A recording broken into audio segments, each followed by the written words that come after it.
the DORK podcast with Rich Keefe. It's the DORK podcast. Ryan Davey. It's the DORK podcast. Hashtag. It's the hashtag DORK podcast. Thanks for tuning in to another episode of Hashtag Dork. My name is Rich Keefe, joined as always by Davey Eyeballs. He is Raymond Von Damon. He is Rhaenyra Von Daenerys. All hail the King of Ginger Ale. It's Ryan. Davey, how are you? I'm great. Just a couple of girl dads. You know what I mean? Just a couple of girl dads doing their thing on a Monday night. Betwixt the two of us, 4 young daughters right now. So we are officially bandit from Bluey. You and I both are bandit. Yes, we have no heirs. Although you could pass it down to a daughter and say she's going to take over the realm. There might be a little bit of pushback.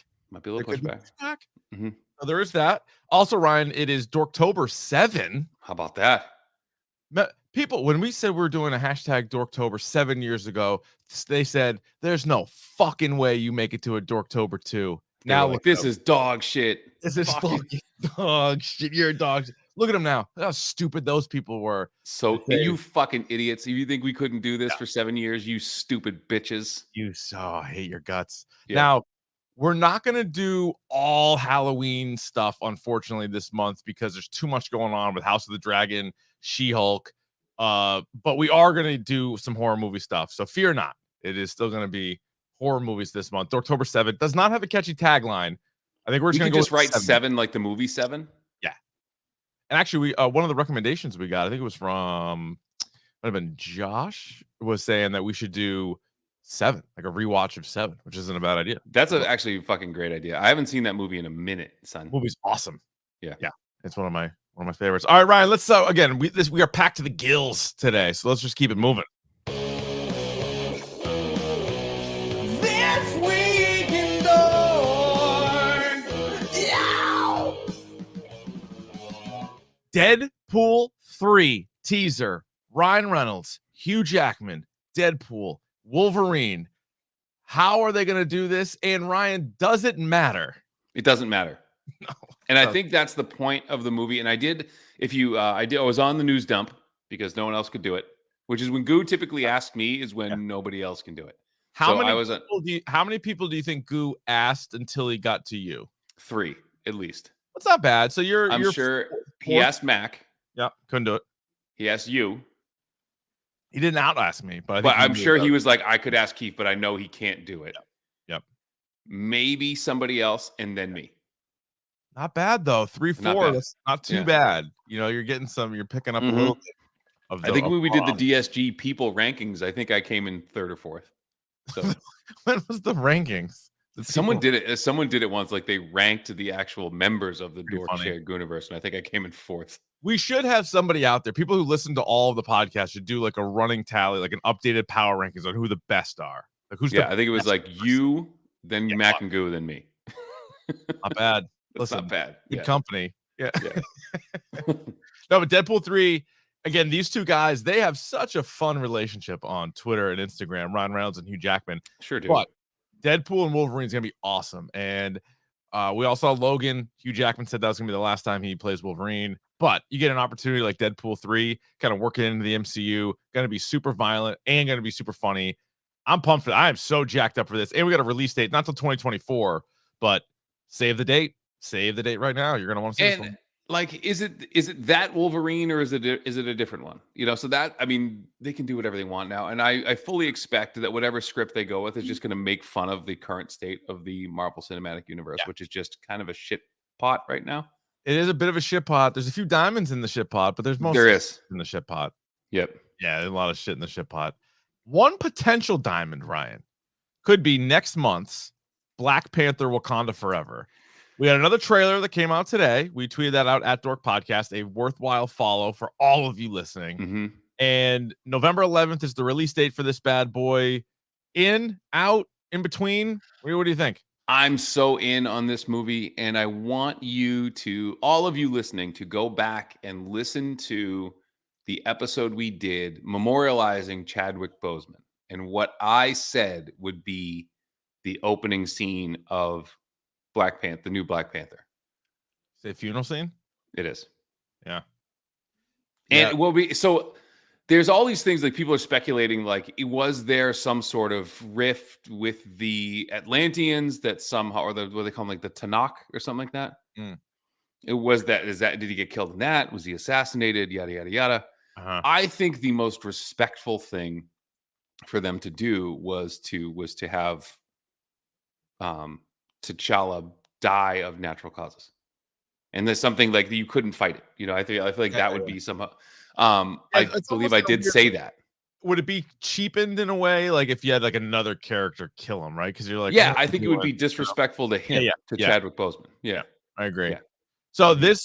this looks awesome, by the way. I'm super excited for this movie. And with some of the ups and downs that Marvel has had, this does feel like more in line with Infinity War, Endgame, the first Black Panther, Thor Ragnarok, like when they were just pumping out great movies. This Yeah. looks like that. Now we do see an image of Black Panther, the new Black Panther. Mhm. I'm hoping it's Nakia, played by Lupita Nyong'o. I know Shuri that probably is the odds-on favorite, and she was in, in the comics they do that. But who do you think is in the suit? I think it's Shuri, Yeah. and only because of the frame. Because I'm blanking on her name. Letitia Wright. Letitia Wright, who that's she's very slight. She's a bit of a wisp. She's very skinny. Yeah, So yeah, yeah. it looks like her to It's me. not M'Baku. It Confirmed. is not. Who looks massive in that trailer, doesn't he? He looks great. Yeah. And then Namor. Namor's going to be interesting. If he's really good, I think this has the chance to be top 5-6 Marvel And movie. again, I wonder if and Ryan Coogler did such a good job with this with Killmonger, but is Namor technically a bad guy? See, I think he's not. I think he's going to start don't think out so as either. sort of the villain to everybody in Wakanda, but then there's going to be sort of a, oh shit, I kind of get your point. And Well, eventually they're going to be either friends or they're going to be at least have an understanding by the end, I think. So you read all these trailer breakdowns and stuff, and people obviously speculate on like what the point of the movie is going to be. And I think one of the great things that someone brought up is that, like, what if by T'Challa saying that, like, basically outing Wakanda to the world, Mhm. and having Namor being like, well, now you fucked us because now we have to do this too. Yeah, I Like, like that one. That one's yeah. pretty good. And they're like, yeah, because we've been living in secret for a long time. And And you also, brought us into this. Yeah. Mutant. We're getting Mhm. Mutant. And even though, again, we've sort of alluded to, we've tiptoed around it. Ms. Marvel dropped a little mutant nugget in there. There's obviously going to be Wolverine in 2 years joining, but all this, but looks like Namor confirming mutant in this as well. But I also said too I believe that Namor is the first Marvel mutant, not chronologically, but he is the first Marvel mutant He is. that was published. Yeah. Yep. First mutant for sure. Yeah. Wow. That looks good. Something that looks like it's having a hard time getting off the ground right now is the film Blade. Like, how though? Well, apparently the script stinks. Mahershala Ali is upset, and they hired a director who, after 1 week on the job, quit. Well, we were talking about it with the other, like, last week too. I think, didn't they keep pushing it back too? And then they were going to push it back again. And then Tariq, I forget the name of the director, was just like, fuck it. They basically kept him under thumb for like 2 years, and kept pushing the project back, pushing it back. And he's like, I got other stuff I can do. Like, yeah, no, fuck you. This is not a good sign. Anytime you have the director, who's now out, but the lead, and then they're probably going to bring in either a new writer or ask the writer to rewrite it. Like, it seems like this is a disaster, and there's no way. I don't think they can pull a good movie out of this unless they really push it, which sucks. And then you might lose Mahershala Ali if you're like, hey, we're actually not going to make this for another 3 years. He's like, well, I'm very busy. I'm not doing this. I'm a legit good actor. Yeah. So, like, you're not tying me. Like, I'm leaving money on the table. The more I'm fucking around with you, like, I'm leaving money on the table. This sucks butts because I want to see this movie. This is probably the movie I wanted to see the most. Mm-hmm. Yeah. But now, alas, we are without a Blade movie.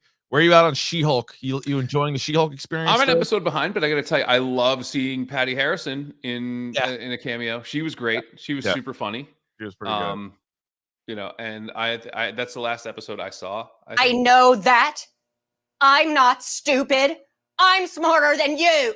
Which she played that character essentially. I think the show's fine. It's one of those things fine. where it's like, you got to kind of know what it is. You can scoop up some of those Easter eggs, put them in a basket, and then go about your day. It's not going to be groundbreaking. I think Tatiana Maslany is good. Yeah. She's I like her. She-Hulk, I wish the CGI was better because it is a little off-putting when she's walking like this, and you're like, who the fuck, what? But I also think She-Hulk should be bigger and like more kind of menacing, more jacked. Yeah, Yeah. I would have liked to have seen her be a little bit more Yeah. hokey. But I do like you said, mindless is the wrong word, but it's not as like intense. It's nice. It's a nice little show. It's a show. It's a show. It It's does, quick. It's 25 minutes. You're gonna watch it. I'm gonna keep watching it. I'm gonna finish it. We'll probably do a standalone on it, but it's Mhm. not like if And, someone's like if a fan of the MCU, but not like as diehard as you and I are mhm. like, should I watch She-Hulk? I'd be like, oh, do you have other shows on your plate? Then probably not. But if you're looking for a show, you can rip through it and then go for it. Like the one thing that pissed me off, this is a minor spoiler. Yeah. Minor spoiler. Well, he was in the trailer, so we knew Daredevil was going to be in this. And then there was a reveal at the end of one of the episodes. There's like a Daredevil helmet, and you're like, all right. You move to the edge of your seat. Like, here comes Daredevil. And now there's been 2 fucking episodes where they don't even mention Daredevil. Not let alone do we not even see him? They don't even mention him. They don't mention it, but it's nice. It's a nice little nod for us that maybe he's coming and all. Yeah, I that guess stuff. it's coming at the end. So I guess That's fine. I just like you said, that's annoying too. And then they keep doing like these cameos and stuff. And the Megan Thee Stallion cameo kind of bothered me a little bit, but I like Megan Thee Stallion. I do too. But like it's just it's a little show that like you turn your brain off and it's fun. Yeah, have some fun with this. have a chuckle. I loved the what the fuck was her name? Was it Madison with a Y and like 2 N's or 2 N's and a Y, and it's not where you think it is? Hilarious. Her and Wong, great. Just her getting wasted with Wong. I love that. Watching their shows. It's great. I'm an episode back on Andor. I know you and I kind of disagreed after the first. You really liked the first 3. I was kind of like, this is fine also. Are you caught up? I've seen the first 3 episodes. I think I saw the last one I saw was the one where Stellan Skarsgård shows up and takes him. So that was the third. Was that the 3rd episode? I might be an episode behind. I'm definitely an episode behind as well. Okay. So I really do like this show, and I think that it's a nice change of pace. From Star Wars, and I think if you're on the fence about it, my sense is that you'll come around on it. That it's going to be something you'll actually dig. And not to brag and say that I'm better than everybody else, but my little home theater setup in here with the surround sound, which was not part of should I have bought this, and the big screen TV in the setup makes a show like this even better. Like I feel like if I was watching this on a shit TV or like on my phone, I'd be like, all right, whatever. But watching it with the full blown surround sound, it looks awesome. So like my criticism of She-Hulk looking kind of wonky, then you jump over to Andor and you're like, this is badass. Like the scenes, the sounds, everything about Andor is really good. And I love the practical effects. I mean, it makes it so much better. It makes it feel so much more Star Wars. With like the practical creatures and like all that stuff and the droids, like it makes it feel much more Star Wars to me, which is what I've been missing. You know what I was thinking about the other day, and this not to go down a whole path, but you're like Star Wars. Oh, Star Wars has so many weird creatures, and like some of these other movies that have weird creatures. If you really think about in the world that we live in today, like we share the world with an elephant. Like think about it, what a fucking elephant is. A fucking giraffe, for God's sake. Giraffe. These are weird creatures where we've just come to sort of rationalize in our mind. Yeah. But a fucking elephant is like 2 tons. It's got a big dangly like dick nose. Yeah. It's real fucking weird. It's really weird. I don't think people talk about it enough. That's a good point. Like there are so many animals, like an anglerfish, this like monstrous looking fish with a light on its fucking head. Like that's terrifying. Oh yeah, don't even get me started on the underwater creatures. That's because we don't even know. And you know what's more fucked up? We don't even know what's down there, really. No. And so my dad was a deep sea diver for a long time. He's like a commercial diver and all this shit. He did that before I was born. And he's like, you're down there and there's different fucking stuff that comes out at night. So there's like night fish that are out hanging about and like doing their thing. So like when most people do their dives and you see all like this stuff, that's all like those are day fish. Then there's like night fish and night creatures that come out. And he's like, they don't even know what's down there. Like, there's so many things they haven't even discovered yet. That's what I'm saying. Like, how much of the ocean have we discovered? Like 10%. Like, there's so much shit that we don't even know is down there. You don't know. Yeah. Anyway, the one thing I do know is The Last of Us, one of the great video games of all time. And we got a trailer, full on trailer for HBO. I don't think there's a release date as of yet. They keep It just said the year. It just said 2023, but it didn't say the year. But Man, my God, this is going to be so goddamn good. this is going to be so good. Now, So good. this is going to be one of those things. You know how when you get to like Harry Potter, there's the book was better, or they did this in the book. We are now going to be of the video game did this. So it's going to be an interesting experience to watch this with somebody or to talk to somebody that never played the video game and is just taking in the story as it is versus people who have spent hours and hours and hours with the characters like you and I. Yeah. You know? And the other thing that like I got goosebumps, like my hair stood up on end when I heard the clicker noise.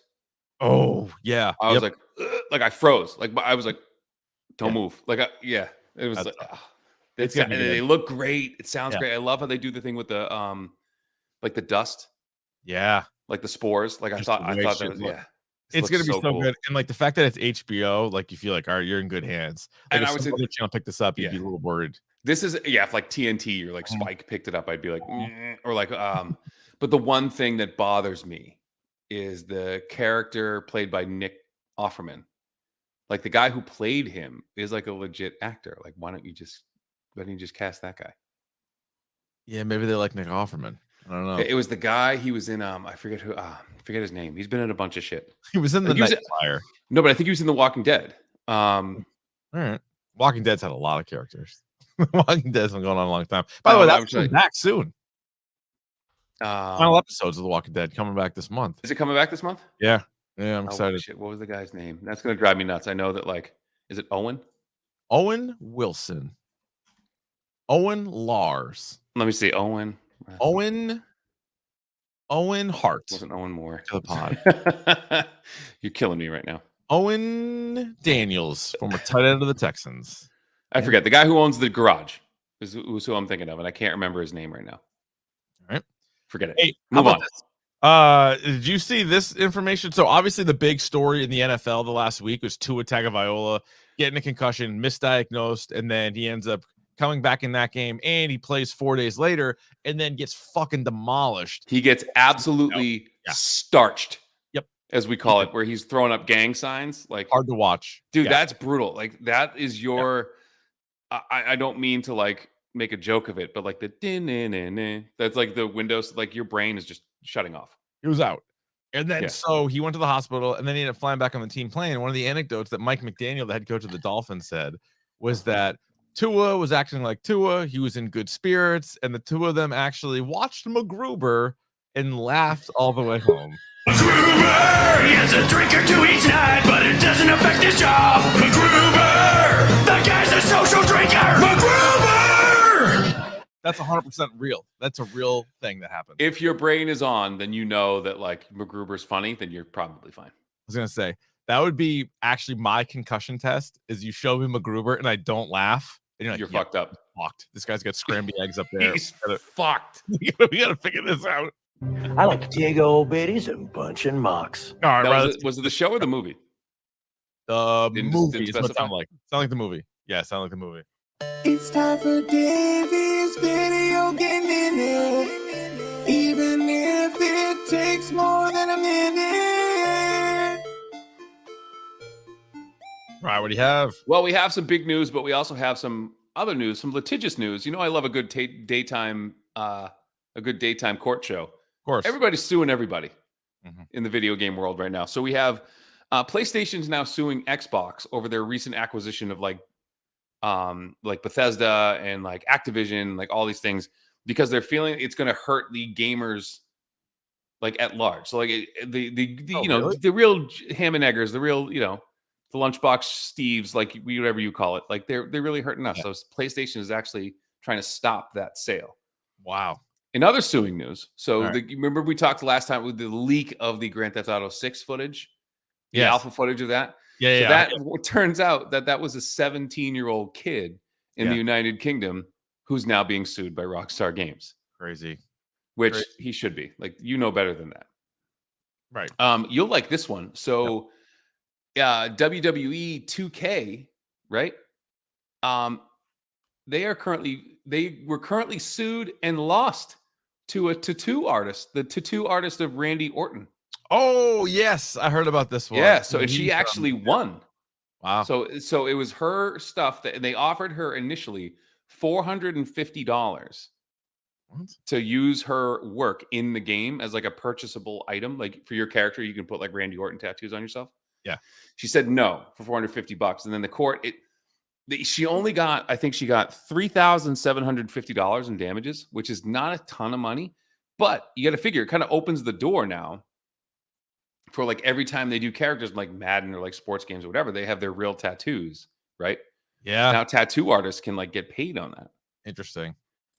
Right? Yeah, that's a weird one. Randy Orton, by the It's way, super badass weird. tattoos. The skulls. He's got like tribal things, and she did them all. So she's now suing them because they didn't get her permission to use them because technically it's her art. How do you like that? How do you like that? So cool news. I think Modern Warfare 2, they were showing the game footage. They're actually going to have you can play in third person, which I don't know why that is, but think of like Gears of War. Like I'm much better at shooters in third person than I am in first person. Yeah. I like being able to see things around me. I think that's I like the option. Yeah, that's good. I like the option, but that's kind of a reason to do that. And Richard, it's a sad day. It's a bad but day. it's a sad day. It's a bad day, but it's also a good day. Oh, good. The month of January, Richard, is named after the Roman god Janus, who is the god of doorways. Obviously. He's also the god of beginnings and endings. He has two faces, one looking forward, one looking back. Or even the Romans and Greeks. Thank you. I was waiting for you to drop that. As is the case, today was the very last day you could play Overwatch. You're going to have problems, just like everything else. But stay positive and stay strong. I heard about this. But starting tomorrow, you can now play Overwatch 2, which we are very excited to do. I will be taking some time out of my day tomorrow. I'll give you on Twitter. I'll give you my initial impressions. Stream it's going to be great. Stream it. I haven't done that in a hot minute, my man. But I might do it just to see, I'm just to see what's what. You can stream it. You can do a little walkthrough. You can do it on the YouTube channel if you want. Fun little first impression action, right? So it might be something. But like, I'm glad that we had our time 5-6 years with Overwatch, and now we're what a blast. We put it's been a lot of good times, and here's to many more good times in the future. And to tell all the people who have stuck with us, I'm making a change in I'm probably going to go healer or tank. No more DPS for me. All right, I'm just going to be as helpful as I can. Good to know. Helpful guy. I appreciate that, Ryan. Thank you very much. Appreciate you for the video game minute. That's very, very, very good stuff. All right, you ready for the topic du jour, Ryan? I'm sorry, I wasn't listening. Y'all ready for bisque? Well, I'm glad you asked. It's the topic of the day, and today it is House of the Dragon, episode 6 and 7. So we welcome back into the program the guy. What? Guys, what's going on? The only member of the Greg Hill Show I did not meet at the current Jake Owen concert. It was a bummer. I was very sick. I was dealing with a sinus infection. I actually had to call out sick from work. I'm still dealing with the remnants, hacking up a lung every single morning. It's brutal. I will tell you this, Christopher. I have had 2 sinus infections in my life. I'm 41 years old, and both times, I rarely get sick. I thought I was going to die both times. Yeah, I kept testing myself, assuming it was COVID. It was not. It was a sinus infection, and it was worse than having COVID. Yeah. I couldn't breathe. I was awake half the night coughing. It was miserable. You go down to tie your shoes, and like the pressure gets in your head. You feel like you're going to pass out. I went to just let my dog out to pee, and I was out of breath. Yeah, it's brutal. It's brutal. Anyway, that's sick. That's us in sickness news. Yep. WebMD with #DORK. Hey, House of the Dragon, episode 6 and 7. It's a 10-episode season, as we know, and there's also a massive time jump. So between episodes 5 and 6, we jumped 10 years, meaning we swapped out a lot of actors, actresses for new ones playing the same characters. Before we dive into each episode and we get to spoilers, Scheim, thoughts on the new actors that we got introduced to the last couple episodes? I think they're pretty awesome. Rhaenyra and Allison in particular. I think Allison's new actress is fantastic. She is phenomenal. I think Laenor's is kind of a good jumping off point for him. I think Rhaenyra's is overall pretty good. So I actually really like a lot of the time jump characters. Dave, I will tell you who I don't like. I don't like them kids. Fuck them kids. I don't like the kids. A lot of new kids. Hence the reason for the time jump, because somebody was asking me, they're like, do you like the time jump? Do you need to do the time jump? Why don't you just tell the story because basically what they're saying is, oh yeah, in 10 years, not a whole lot happened, which I think is also fine to say that, but you needed these, what is it, 6, 7 kids to kind of get in the mix, and that's what the rest of this series I think is going to be about, right? Is like the fight over those kids. So you get Damon's 2 kids, Rhaenyra's 3 kids, and Allison's 3 kids because she's got that. She's got the daughter as well. 6, 7, 8. One's a baby, but it's 8 total. Yeah. So Olivia Cook, who plays Allison, we had mentioned a couple episodes ago. She was in that show Bates Motel that I ended up kind of liking. I watched I think like 5 seasons of it. That's the first time I saw her, and then she's popped up in a couple other things, including The Sound of Metal. So she's great. Like she's a great actress. I agree. I think she's probably the best addition to the cast, and it's too because the Allison before was really good. Actually, they've all been pretty good, to be honest. Like I have no problem with any of the actors or actresses or anything like that. So yeah, new actors are good. It's weird. I can't remember a show doing this with so many new actors playing the same thing within a season like this. Like, it's kind of an odd thing. Yeah, it's a very different tact, if you will, but I like it so far. So hopefully things continue in that direction. All right, episode 6 was entitled The Princess and the Queen. And so right out of the chute, this is how you get introduced to the new characters and the time jump. So 10 years jumps by. Rhaenyra now is giving birth to 3 boys, Jacaerys, Lucerys, and Joffrey. I believe if I'm saying them right. That is correct. Jace, Luke, and Jeff. Jace, Luke, and Jeff. Yeah. Well, she calls them Jace and Luke, right? Does. Correct. Yeah. And Joff. Yeah. It's Joff. Now, none of them have. My name is Jeff. And my name is. Oh, shit, I have that. That one is. My name is Jeff. None of them have the silver hair, which you get in both the Targaryen and the Valyrian family. It's a dominant gene for them. It is a dominant gene. They all have it. None of her 3 kids have it. And remember when they first did the preview for episode 6, I was like, well, Sir Kristen Cole, maybe they're keeping that thing going. Turns out not the case. She's hooking up with Sir Harwin.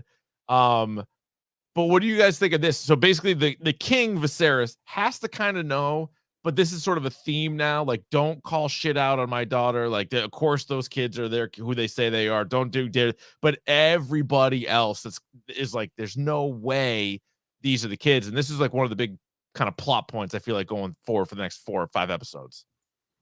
Yeah, it's kind of wild. Like everybody can see it. Literally, you can just tell. Like that hair alone is like the line of demarcation. Is like, oh, clearly they're not, Laenor's kids. Like it's A, they're not half black, and B, none of them have white hair. So it seems pretty obvious that they're not Laenor's kids. But the king refuses to admit that his daughter could do anything wrong. And this is the hard fantasy version of Me, Myself, and Irene. Is basically what this boils down to. Like, what? These are my kids. My grandmother's half Italian. What's weird is, like, wouldn't one of her kids at least have Rhaenyra's hair? I feel like it's just bad luck to have 3 straight. So they make it a point of this to tell you, like in the original Game of Thrones series, how like Stark hair is the dominant gene. So like any Stark children will always have like that black brownish hair, that dark hair. And so that's the reason Jon Snow, a child of a Stark and a Targaryen, is born with dark hair, because that Stark gene overtakes everything. And so there's just certain families who have these identifiable characters that overtake it all. So maybe the Strong family potentially has that. Okay, that's interesting. Also has strong genes. Well played. There you go. Now, Davey, I thought this was pretty telling in episode 6. So we find out that Daemon and Lena are together, and we kind of they tease that in episode 5. But now we know that they're together. They have 2 daughters, and Lena is pregnant once again. She has trouble in birth, which unfortunately is sort of a theme of the show. But the side by side of when both Viserys and Daemon are told that like things aren't going well, Viserys says, "Will the kids survive?"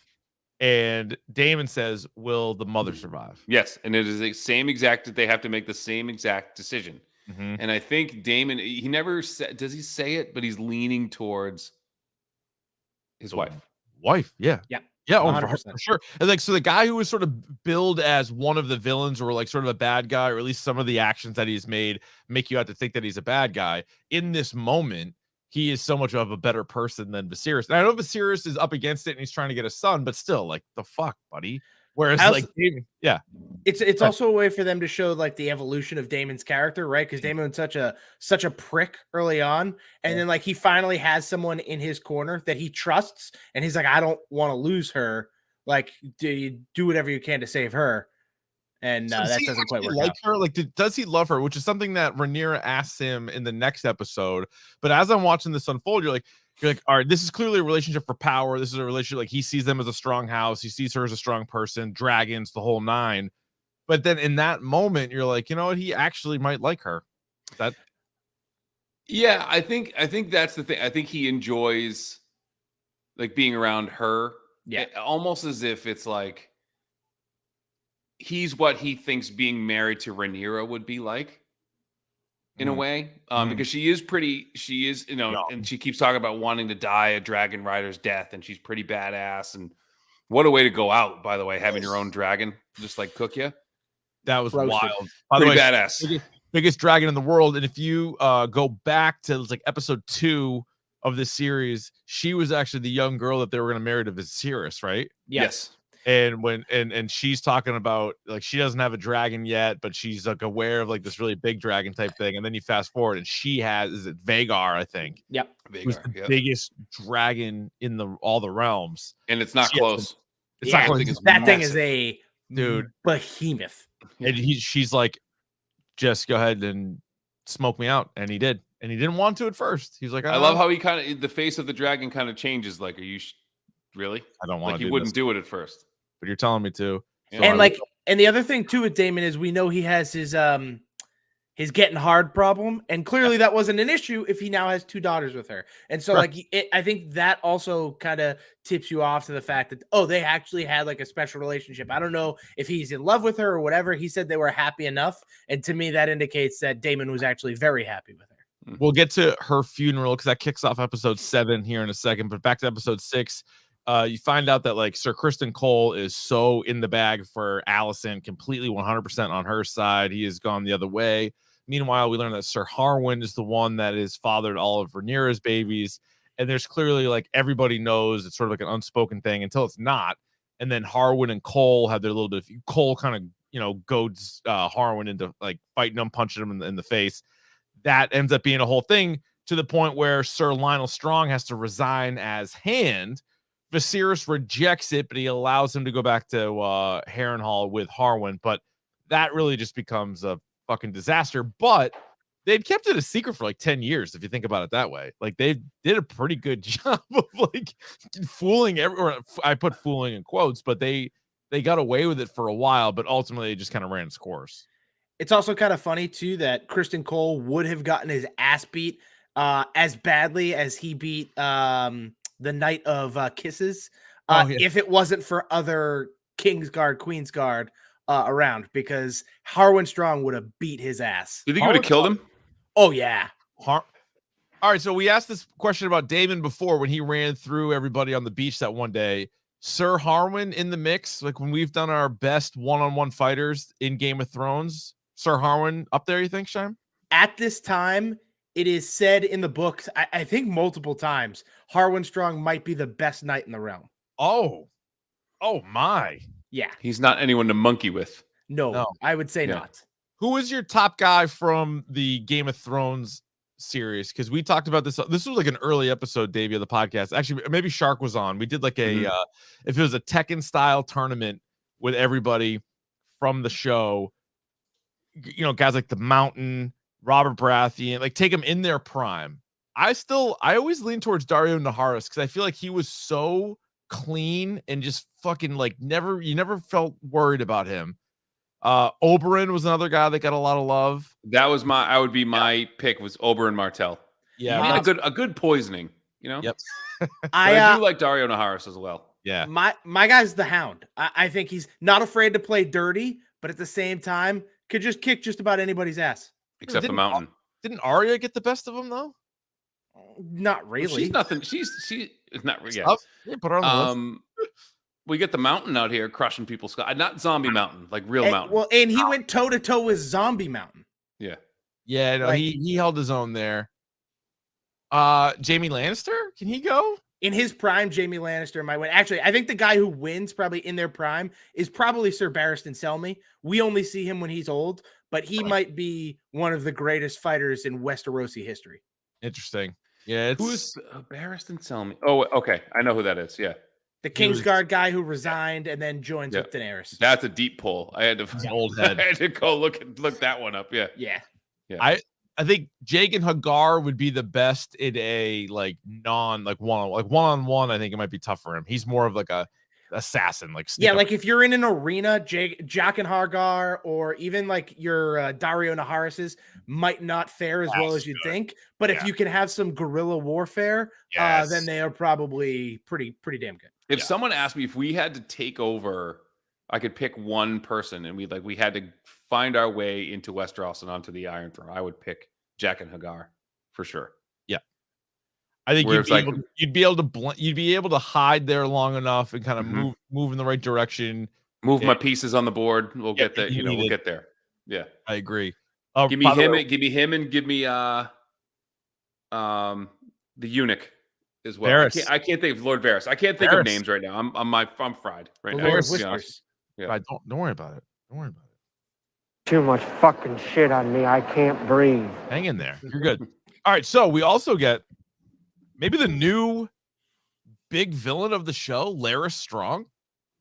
The Stronghouse, and Scheim was on this a couple weeks ago. The Stronghouse is an interesting one because you get the new Hand of the King.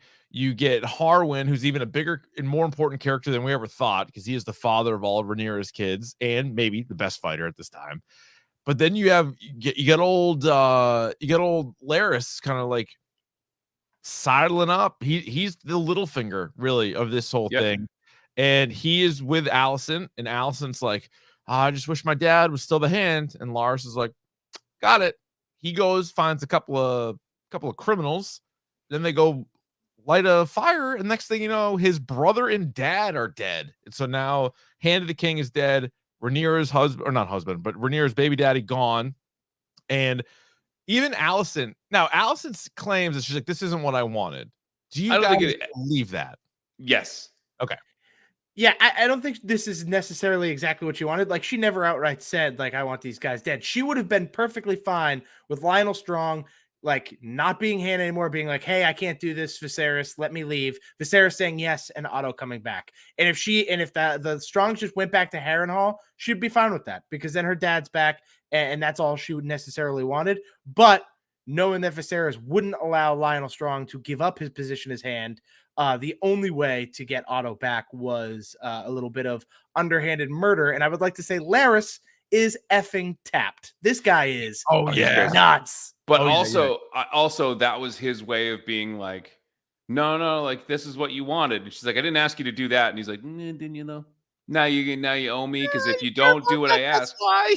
And he's like, well, if you don't do it, and to quote Dennis Reynolds, because of the implication that if you don't do now what I want you to do, I'm going to tell people that you did this. Oh, see, I disagree. I don't think that's what he's trying to do.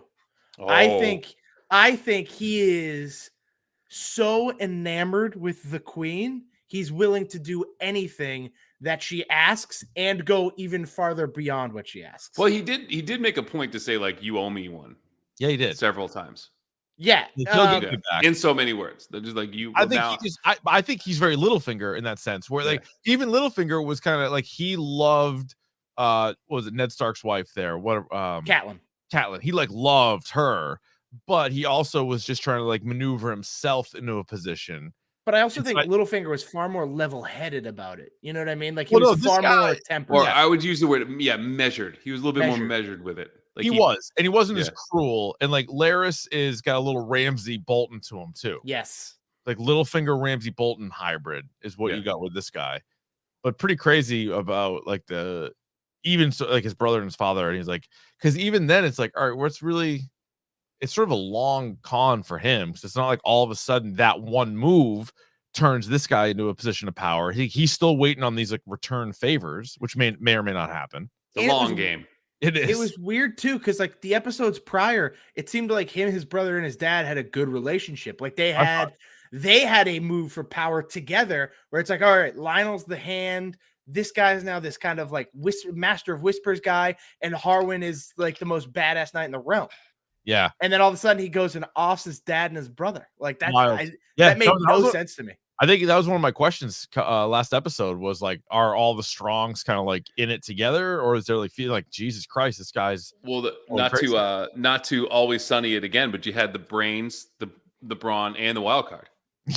yeah, all ready to go. You know, he's the wild card, all right. Wild card bitches. That was he could have done that with the fire. Just yelled wild card bitches and just jumped out. Yeah. And then the end of this episode, Rhaenyra moves back to Dragonstone along with Laenor and Laenor's dude, Sir Carl with a Q. With a Q. It's so dumb. All right, so episode 7 now is entitled Driftmark. You get Lady Laena's funeral, and her Aegon there, one of Alicent's kids, is just getting hammered. Like he's getting this hammered. kid. This kid is a piece of work. He's real gem. This kid, Joffrey, like he's a piece of shit. I love how he keeps talking about how he's like a ladies' man. Like, I like long limbed things too. Like you are.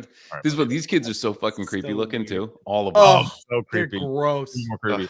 How about the sea snake with maybe the line of the season where he says, "quote History does not remember blood; it remembers names." Now, Scheim, I don't want you to spoil stuff for people who haven't read the book. So maybe let me start with you, Davey, here first.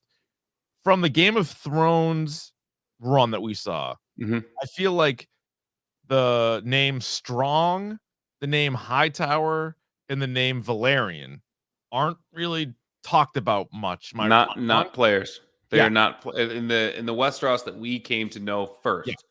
They are not big players. I don't remember the name Hightower coming. They might have mentioned it. I think I read the first Game of Thrones book, and those names are mentioned, but they're not ever. They're not a Lannister. They're not. No, and that was sort of my take. Was like, all right, looking at like who the power players are, and obviously Targaryens. It's a show about Targaryens, and it continues to be a show about Targaryens.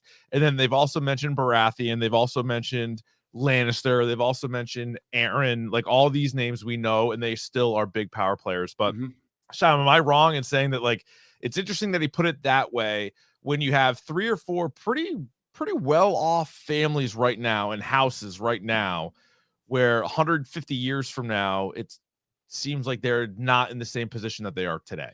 Yeah, in the original Game of Thrones, we only heard the name Hightower and Strong because they're just kind of like supporting families, right? I think the Hightowers are under the Tyrells, and the Strongs, I want to say, are under like the Catelyn's family, the Tullys. The Tullys. And so I'm pretty sure those are where they're at. But they're like again, they're not. Yeah, they're not major houses. And then on top of that, the Valerians. You never heard that name before this show. Like that's a name you never heard about. It's crazy. And what I was gonna say, it's like almost not Premier League soccer. They've been relegated.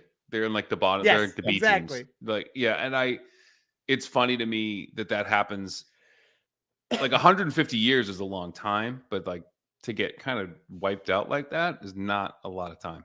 No. And it's fun to think about how these families can like come and go. Like how they fall in favor, out of favor with whoever the king is, you know, and how they align themselves. Like that could help them. It's interesting to see like a house like the Baratheons were clearly in such great power now, like in the time of Rhaenyra and them, because like their ancestors were major houses at this point, and how that continues throughout time. And then Robert eventually will ascend the throne. The Martells are still Dorne, right? So Dorne right now is still kind of its own thing. Like it's, as I think we said this once before, it's basically Florida. They're kind of doing their own thing. No, but it's like, it's also like, it's still the name Martell still comes up. Yes. When talking about Dorne. Exactly. I'm trying to look for it now. I found on Twitter, somebody posted this map of like Westeros and then where the house banners are. Yes. Have you seen that thing? It's fucking insane because it's like every single house and like where it is. I was gonna pull it up. Maybe next episode I'll have it ready. Oh, I got one here. It's just crazy. Oh, it's nuts. Oh, I see it now. Yeah, it's so nuts. many. It's like all the banners, but it's also pretty good. Like because you know where like the main ones are, right? Like we know where Stark is, we know where like Martell is, we know where Lannister is. But anyway, it was a pretty good visual to take a look at. Oh my god, I'm looking at it right now. It's crazy. There's like 1,000 of these things. I'll put it in the chat if everyone wants to see it. The So other you thing can too, share your screen, I think, if you want, or you can pull it up or whatever. yeah, it's so basically like you have the north, which is pretty spread out. Like you could see, and then once you get below, I believe it's House Reed, it's just an absolute mess. Yeah, it's Like wild. Yeah. Yeah. It's my house right there. I see it. Bear Island, where I would be in Mormont, right on a lake. Oh yeah. Yeah. You know, Yeah, that's right. That's where I belong. Yes, you would. Yep. And then It's pretty good stuff. Oh, is this what it is? Oh, I think I may have found it. All right. Anyway, no. We'll save it for another time. We don't get distracted. But anyway, I love that. I love that line by Valerian. And as he's saying it, you're like, all right, buddy, I think this is gonna be the end of you. Now, Rhaenyra and Daemon, we finally get that. Now, Rhaenyra obviously is still with her husband at this moment, but Daemon's wife died. They just were at her funeral. By the way, pretty interesting, like how they will shoot their dead into the water. Whereas, like, so it's like really a difference, right? You have like the fire family in the Targaryens, and then you have the water family in the Valyrians. They shoot Lena into the water, but Rhaenyra and Daemon, they hook up, they bone. get it on. Yeah, they do. It's still gross though. It's not nice. Kind of gross. Well, it was funny. I was thinking about when they were talking about in the hall, and they were talking about them being Los Bastardos. I was thinking, like, why doesn't she just have it in my own head? I'm like, why doesn't she just have a kid with Daemon and then just puts it to bed right there? She probably will. Yeah, now she will. She probably gonna is my Yeah. She gon' try. Yep. She gonna try. They already tried. So I was talking to somebody about someone shared something with Instagram. I mean, I'm going somewhere with this, but like when people are like attempting to have a child and they announce it to like a room full of people that they're trying to have a baby. Are you you're still in my line? That's your line? This was my whole bit. I said if I was a stand-up comedy, I would have, this is my whole line about how someone just sent this to me the other day. Like you just basically like I'm just pumping loads and all right. Yeah, you're a fucking asshole. No. I'm not an asshole. I'm not an asshole. This happened to me yesterday. Someone put it on TikTok. Like they right stole. After. Guess what? They probably stole from me. They probably stole it from you. I have 4 jokes. I could probably do a tight 5 if I was ever asked to do stand-up comedy. And one of my jokes was how it's socially acceptable to be even talking to your grandmother and say, hey, we're trying to have a baby. Right. But if you said, like, I'm nutting in her without a condom, people would be like, what? I'm like, just pumping loads. Pumping loads. Everywhere. She's off the pill and I'm coming deep inside. But same thing. You can say thick and the warm. Yeah. No, you put it thick in the I love the thick and the warm too. But you are Rich, you were absolutely right. You did say that and I had forgotten about it. Yeah. But someone sent me someone on TikTok stole your joke is the point of that. Motherfucker. I have a few others. One I probably is a little too risque. I don't think I could say. Yeah, don't do that now. Yeah. Stand-up comedy. Mm-hmm. Anyway, I'm workshopping a few other things. You never know when you're called upon to do it. Like I got a good 30 seconds about how dry erase markers are the prison cigarettes of the education world. Like, oh, you want me to cover class? That's a 4-pack of Expos, buddy. That's a niche. That might be a niche thing. Yeah. The The teachers would eat that up. That might be good at a teacher convention. It probably would be. It kills in the faculty room. The Chuckle Hut, I don't think people would really care for that. It's 2-drink minimum at the Laugh House. I don't know if they like. Might have to be a 6-drink minimum for that one to be funny. Now, talk about the kids. A lot of kid action in this episode 7. Tons. Prince Aemond, who already got kind of laughed at for not having a dragon. I think Aegon busted nuts out of his window. No, that was just ridiculous. Just going hard on himself. Spraying his sperm all across King's Landing. Homelander did that, right? Homelander did. Yeah, Homelander flew to the top of like the Empire State Building or whatever. It was just like shooting loads. So anyway, that's a little crass. It is what happened on these programs, so we have to talk about it. Yep. But Prince Aemon's like, you know what? I need a goddamn dragon. I'm gonna go get a dragon. So he goes and gets the biggest dragon, who was just Lady Lena's dragon. Therefore, that sets up the whole thing where Lena and Damon's kids are like, "What the fuck are you doing? That's my mom's dragon." He's like, "Your mom's dead. Now I got this dragon." Then you have a kid fight. You have a straight up kid fight, which is everything's having a good time. And then the next thing you know, Aemon gets his eye sliced out, just sliced out of his head. And Alicent's response to that is eye for an eye. She's like, my kid lost an eye. Go take that fucking kid's eye.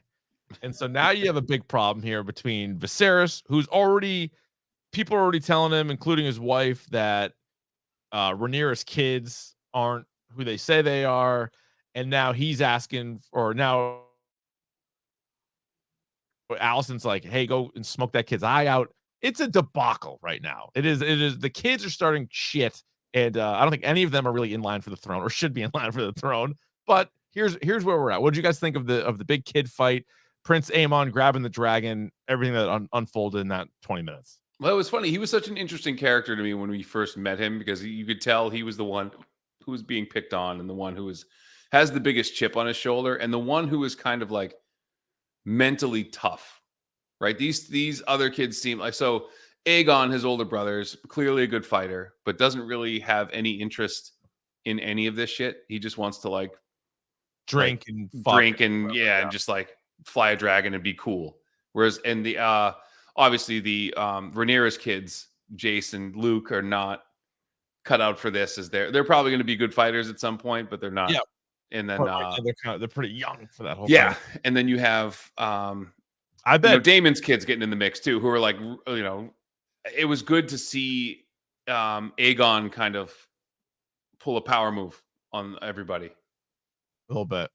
You also got the one scene too where Rhaenyra's son walked over to Damon's two daughters and because remember, she was like, they just lost their mom. You might want to say something. And he didn't know what to say, but he walked over. Well, he also goes, well, I just lost my dad. And she's like, yeah, right. Yeah. Don't you say that. Yeah. Your dad's here. Your dad's fine. Your dad's alive. What are you talking about? Yeah. But what do you think of the power play kids from the kids, Scheim?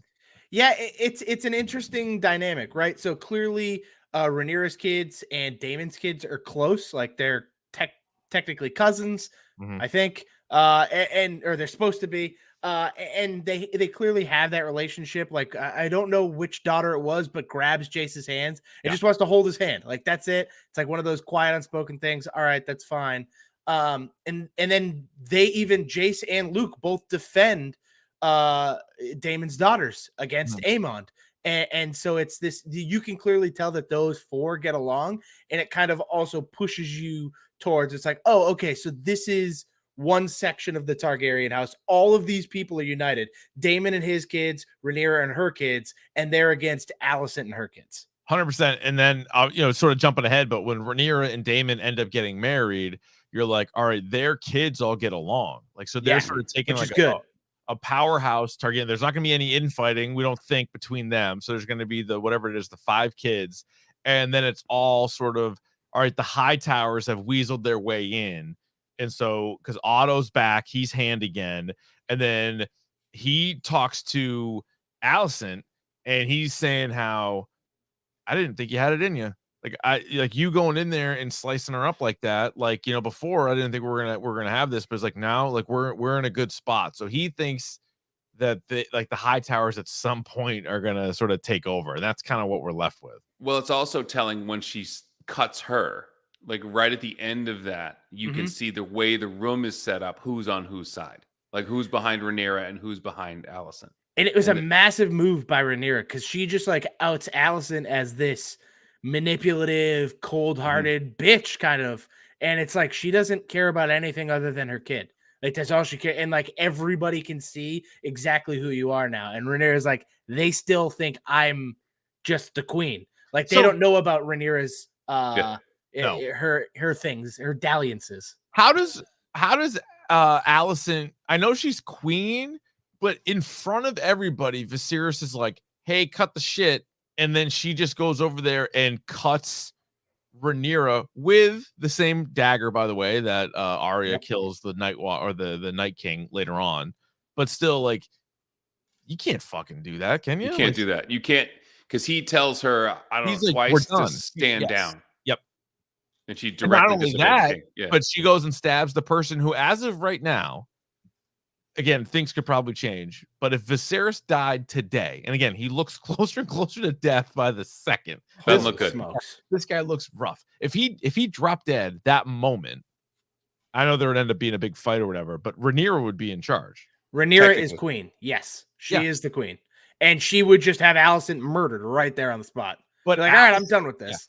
But like, I don't know how Viserys, like, doesn't Viserys, or is his bed kind of made on this? Doesn't he have to fucking stand up to Alicent now? Or is he just like, he would just rather everybody just fucking, everybody get along, everybody's fine. But It's like Jackie, ELE. Yeah. Everybody love everybody. But everybody underneath him is fired up. Everybody's pissed. Oh yeah. No, Well, like yeah, he even yells about it. He's like, we're a family. Yeah. Everybody needs to like- get along. We're having fun. We're having fun. We're having this was a successful family dinner. No, I don't think he's long for this world. And I think he's just trying to get family around. He knows he's not. That's why he tries to reconcile with Daemon. And Daemon's like, you fucking serious? Get away from my face. Like, you threw me out. Like, you threw me out and told me to never come back. I wonder if him seeing Daemon and Rhaenyra married is just going to straight up kill him. It's a hard Maybe thing. not. Maybe not. That's a hard thing. I mean, the fact that he survived the 10-year jump is kind of an upset. Like, I was shocked. Well, by didn't you get the impression that in the coming up episode that we're getting another time jump? We are. Yeah, it's like another 10 years, right? I don't know if it's another 10 years, but I don't know if know it's it's another 10. time jump. Yeah. I mean, the kids all look older. You get what's it, Aemon with the eye patch on. You know, looking a little older. Daemon with the yeah. He's got this sick dragon though, and also the big part of this episode too was they figure out a way because Rhaenyra ends up marrying Daemon, but Daemon's like, well, you can't get married if your husband is still alive. But they like Laenor. Laenor's been a good dude. And there's nothing wrong with Laenor, and so they come up with this plot to fake his death, and he basically gets what he wants. Like he didn't really want to get. He was born into this. He doesn't want to be a part of this. And so he gets to live his life. He and Carl go take a hike somewhere else, shaves his head. You don't see the white flowing locks anymore. But that's a pretty elaborate plan to say that he's dead. Now his parents think he's dead. So his parents are going to be steaming. They just, according to them, or at least they think they just lost both their kids in a span of a day, 2 days. And so this is going to be interesting to see where this goes. But now Rhaenyra and Daemon are together. Do you guys think Laenor factors back into this? No, I think he's done. Really? I think he goes to Dorne and just kind of does his thing. You know, he just kind of lives his life with Carl with a Q. But I think he and Rhaenyra really like each other in the sense. But that's why he won't come back. Like I think he even had the talk with her where he's like, I haven't done my duty to you. We made this promise to each other where we would be dutiful to each other, but explore our love interests elsewhere. And I haven't held up my end of the bargain. And this will ultimately be him holding up his end of the bargain. It's like, this is the best way I can do duty for you. Yeah. I'll do it. And not only that, but like he's got no claim. He's got no claim to anything. So why would he come back? All right. So Scheim, don't answer this because I'm guessing this is in the books. But Davey, what do you think? Who do you think the next two people in charge will be? Because I have no idea. So when Viserys dies, you think it'll be Rhaenyra. Okay. And then when she goes, who will it be? I'm guessing it would be whoever her and Daemon's son is. Oh, so all these shit kids. So you don't think any of these shit kids get it? Nope.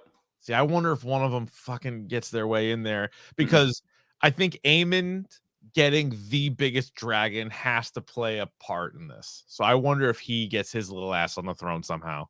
I don't know. I just don't think that. You want a pirate king with one eye? Well, I think what the problem is you now have, so with the Valerians and the Targaryens together, right? It's a big swing to have Vhagar on one side. Yeah. But also you got the other dragons are on the other side. There's a lot of dragons. Scheim, do they tell you in the books who, like, what the order is? I'm sure that's already all mapped out. Yeah, I can't remember exactly the order, but I won't even say that. My comment is more so the dragons. I just think it's interesting. They're like Otto's like, oh yeah, we have Vhagar now, which is time worth 1,000 eyes. But like at the same time, it's like, okay, so you have Vhagar with some shit little kid. Aegon has some shitty ass little dragon. Dragon. That's it. Yeah. Those are the only two dragons you have. Whereas Rhaenyra has her big ass dragon.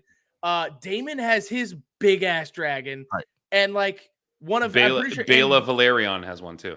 Baela Valerion has one, and one of Rhaenyra's has a dragon like the same size as Aegon's.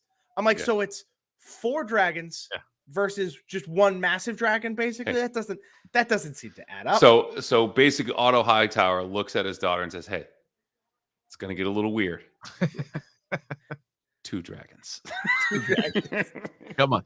It's like, we need more than that. By the way, would the dragons fight each other, or do dragons have like a bond? I don't know. I can't recall a time where dragons have ever fought each other. Because the only time that happened right in Game of Thrones, It because was with the zombie dragon. the Night King brainwashed one, fucking turned it, so it wasn't like a real dragon. But like when the dragons are like real like brothers and sisters, I feel like they're on their side. It's more so the dragon riders that will fight, and then the dragons will just kind of deal with the consequences. And I think it's like the dragons will take out towns, not each other. Yeah. Yeah. They're Or not in cities. the business of No. fighting each other, all that No. stuff. Anything else that we missed, Scheim, before we let you go? Anything else between these 2 episodes you want to hit on? No, I think we basically covered it. I'm excited for the next couple episodes of what's to come. And this Rhaenyra Daemon marriage, it's finally here.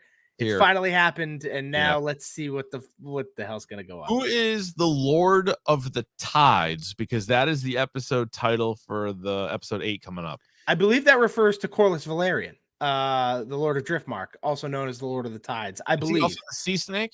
Yes. This guy's just got a fucking million Yeah, names. he's got a lot of nicknames. He's like Tom Brady. He's got a handful of different nicknames. It's like Davey He is- Eyeballs over However, he is not the Prince of Tides. No, he's not. No, he's not. That's been copywritten into oblivion. So you can't be that.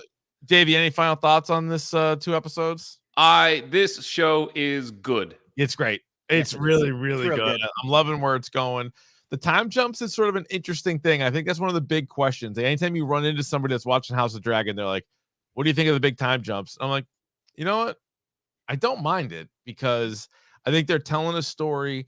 And even with the time jumps, we're still so far away from the Game of Thrones that we all watched that like it's not like they're sneaking up on that, or it's not like the Mad King isn't even going to be born for another 100 years or whatever, right? Like we're so far away from him that like I think I don't mind it. I'm good with the time jumps. All right, Scheim, good stuff, my dude. We'll talk to you later on.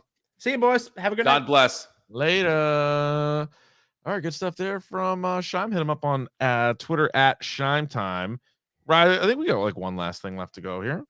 Pick of the bomb. Pick of the bomb. Pick of the bomb. Pick of the bomb. All right, Ryan, would you like to kick, receive, defer, or you may also choose at this time to defend a goal? I will receive. Go ahead. I will take the ball. I just was looking through. So we do Dorktober, but Hulu does Huluween. Yes. And it was something that if you are upset with this week in Dork, when we talked about the Blade news, all 3 Blade movies are on Hulu. So my favorite being Blade 2, directed by one Guillermo del Toro. And the vampires there were the precursor to his in The Strain. So if you ever wanted to watch a Guillermo del Toro directed horror movie, Blade movie, go check out Blade 2. Good one. Yep. Good Dracula movie. Half Good, a Draculas, lot of good Draculas. Draculas. All of them up in that. What was the thing that I was gonna say? God damn it. I just had it on the tippy of my tongue. What did I just I watched the first 3.5 episodes of Dahmer on Netflix. It's fine so far. It's 10 episodes, which seems unnecessary. It's like 10-hour-long episodes of Dahmer. Again, one of the original, I wouldn't know if he's the original, one of the most famous serial killers in America. Evan Peters, he's good. There's some time jumps on that, by the way, or not time jump, but like flashbacks and stuff like that. Yeah. It's okay. Did you start it at all? My wife watched it and she What'd you said think? it was tough. It was rough. She had to shut it off a couple times. Yeah, kind I of could a see rough that. watch. I could see that. So Hey, I've is been there- hesitant. I don't know. I want to see what you guys think about it until you get done. So, by the way, let us know. Also, send us your should I have bought this, or just any questions, comments you have. dorkpodcast@gmail.com. You can follow us on Twitter and Instagram at Dork Podcast, and follow the YouTube channel as well. YouTube.com/Dork Podcast. Again, we'll try to get some more Dorktober content. I know Halloween Kills. Yeah. Or no. Halloween Ends. Halloween comes out. ends. Yeah, in a couple of weeks. So we'll for sure have to do that. Try to get some more Dorktober content up there. But yeah, let us know what you guys think of House of the Dragon and everything else. And that'll do it next week, right? I assume we'll just do episode 8. I don't know do we have something else planned? I don't know if we have something else planned, but then we got. I think it's just episode 8. Then it's She-Hulk. Halloween Ends. I know Black Adam's coming out soon. Oh We have shit, that's right. Guillermo del Toro's Cabinet of Curiosities. We got Ooh. lots to get to, but And don't forget, next month, November 11th, God of War comes out. God of War Ragnarok comes out too. and Black Panther next month. And Black Panther.